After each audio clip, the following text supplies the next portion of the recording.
Now is going to present Ali Askarieh, about the intraannual radial growth variation in Mediterranean mixed pine forests. Yes, I think so. Can you hear me? No? No? No. Maybe it's...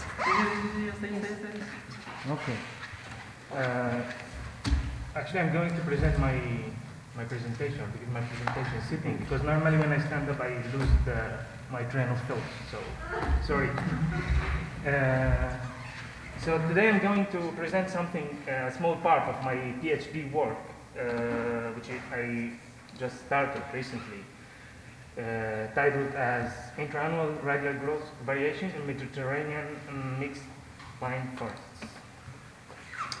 So, according to the State of Forest of European Forests report in 2015, they stated that forest lands with pure trees, with one species, has dropped over the last 15 years at a rate of about 0.6% per year. And that mixed cover in the European forest area is estimated about 19% of the total European forest. While in Spain, about 19% of forests are mixed forest, which is about 3.5 million hectares, in forms of broadleaf mixtures or broadleaf pinus, mixtures, especially Pinus fagus sylvatica or Pinus quercus species. For the time being, forest management is paying more attention to have measures and strategies aimed at increasing the resistance and resilience and the adaptability of forest against disturbances. And this new tendency or this new trend gives the priority to protecting and safeguarding a wide variety of ecosystem services. Well, that's by, of course, adopting the species mixing principle as an option of an adaptive forest management. Recent studies have shown that both the level and the stability of productivity in mixed stands is higher than the one corresponding to the monoculture stands, or the pure stands in another word. And that species mixing also mitigates the effects of the severe and extreme drought periods during the year. These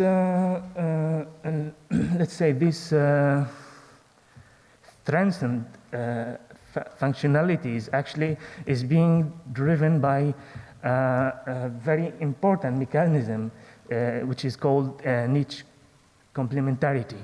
So what is the niche complementarity? Like in a simple sentence, we can say it's just about producing a higher supply or use efficiency of resources across more diverse communities in which a mixture of different growth forms of plants can fill the available limited space to a greater extent, and hence it allows to exploit or use the available resources more efficiently compared to the same species being in a pure or in a monocultural site, under the same conditions, of course. In this regard, and as you read from the title of my presentation, it's mainly about mixed pine forest or stands. So the mixture I'm working on is the Scott pine, Martian pine, or Pinus sylvestris, Pinus pinaster mixture. This mixture was found to be a very good alternative in terms of forest management that we talked about, which is the adaptive forest management, because this mixture actually promotes the mixing, mixed forest. This kind of mixed forest, as I said before, increase and enhance the resilience and the resistance of forest against abiotic and biotic disturbances, as well as enhances the ecosystem services. In this regard, radial growth analysis is the tool, let's say, that helps us to better understand what's going on with this mixture forest or mixture stand, because we can understand more the responses of the growth for these trees and to the weather and to the competition among themselves. Consequently, developing interesting and robust management programs, which in turn leads us to enhancing the contribution to climate change, mitigation, and adaptation.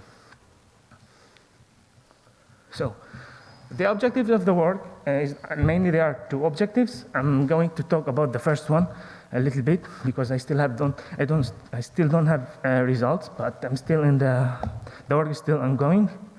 So the objectives mainly are to analyze the intra-annual radial growth variation of the two species in mixed stands compared to monocultural stands.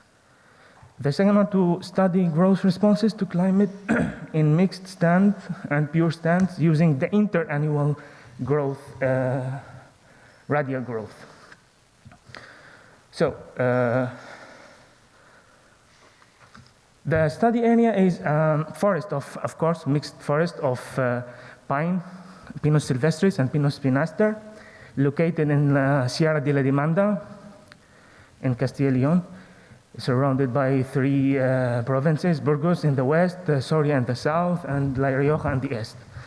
The forest cover is about 5,000 hectares, and it's mainly, as I said, mixed forest of Pinus spinaster and Pinus sylvestris.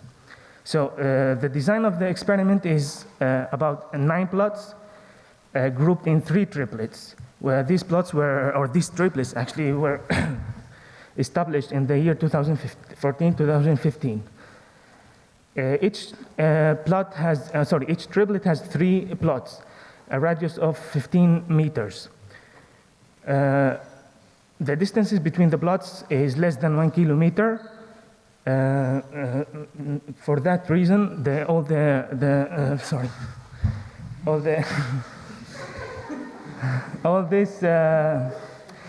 these plots are same in terms of the site age, density, and management. So the plots also haven't been seen for more than 10 years, and the species proportion is between 75 to 27 of the total basal area the tools used to measure the stem girth measurements was the dendrometer bands. So a total of 96 dendrometer bands were installed. But before installing them, the bark were removed to avoid the deformations of the tree and to also to get rid of the hygroscopic effects of the shrinking of the stems. And these trees, we waited 3 months before taking the measurements so we can make sure that the tools are already stabilized. And the measurements were taken every 2 weeks, starting from, I guess, 2016, February. Till now, the work still on taking these measurements. By plotting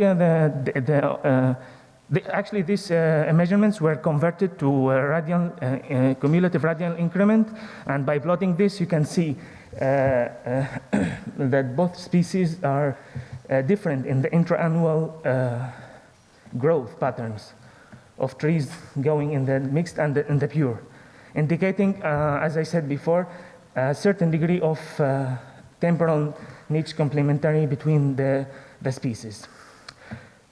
So the current work, which is I'm doing it now, is the statistical analysis of to explain how these differences are between these two patterns. So the statistical approach is based on an intra-annual, it's based on nonlinear mixed model. For that, we are using the flexible single Richard model, and normally this approach includes 2 main structures, the random effect structure and the fixed effect structure. So in a nutshell, it's a bit complicated to understand these things, but I can say it in a nutshell. So the first one, which is the random effect structure, actually it considers the spatial and the temporal dependency of measurements, which can be generated as several steps. So the first steps, which we are deciding on the random effects, which are, in my case, they are the plot and the tree, as tree is also nested in the plot. So with this, so we're gonna do several models, and then we'll be fitted by using the maximizing restrict log likelihood. And then will be compared, and based on the Askarieh information criteria, we're gonna choose the best model. Again, the second stage, which is the fixed effect structure, in this stage, we can also have several combinations of variables affecting the parameters of the model itself. And again, we fit these models and we decide on the best model to be used in explaining the differences. And sorry for being late.